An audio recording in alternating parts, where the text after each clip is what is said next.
Assalamualaikum warahmatullahi wabarakatuh. Selamat pagi. Kenalkan, nama saya Sudrajat SPD, guru mata pelajaran Bahasa Indonesia di SMA N1 Kadipaten. Pada kesempatan ini saya akan memaparkan mengenai empati dan perencanaan pembelajaran. Apa itu empati? Empati adalah kemampuan untuk memahami perasaan, pikiran, dan keinginan orang lain, namun pada saat bersamaan tetap terpisah dan menjadi diri sendiri. Empati adalah satu empati global terjadi pada usia 0-1 tahun, proses alamiah empati. Yang kedua, empati egosentris yang terjadi pada usia 1-5 tahun. Yang ketiga adalah empati kognitif, dan yang keempat adalah empati abstrak yang terjadi pada usia 10 tahun ke atas. Empati terdiri dari faktor kognitif, yaitu pemahaman tentang nuansa emosi, dan yang kedua faktor afektif adalah saat seseorang melihat kejadian di luar dirinya dan dia dapat memahami apa yang dirasakan oleh orang yang mengalami kejadian itu. Manfaat empati dalam pembelajaran: pertama, dapat mengerti perasaan, pikiran, dan keinginan orang lain dengan sisi. Kedua, menerima orang lain dengan apa adanya. Dia bisa memandang suatu keadaan dari sudut pandang orang lain. Yang keempat, bisa mengantisipasi situasi sehingga dapat memiliki atau menentukan sikap yang sesuai. Bagaimana mengasah empati? Pertama, jadi kontak mata. Yang kedua, respon yang sesuai.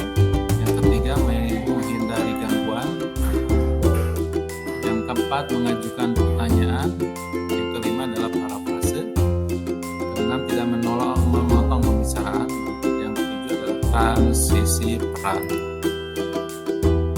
Mendengar afektif, yaitu mendengar yaitu artinya memberikan perhatian penuh kepada pembicara serta memahami informasi yang dibagikan. Yang kedua, hal ini juga melibatkan respon verbal dan non-verbal untuk menunjukkan kepada pembicara bahwa pendengar mengikuti diskusi. Mendengar dengan empati, langkah pertama emosi diri sendiri. Yang kedua adalah emosi orang lain. Yang ketiga adalah diskusikan. Berikut mengenali situasi dengan empati. Langkah pertama adalah emosi diri sendiri, sama dengan ketika mendengar.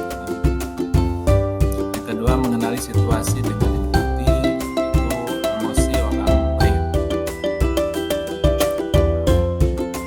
Yang ketiga adalah mengobservasi, memberikan gambar yang bisa dilihat.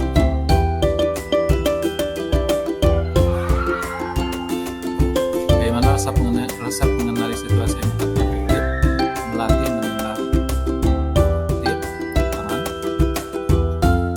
Yang kedua, melatih nuansa emosi serta didik.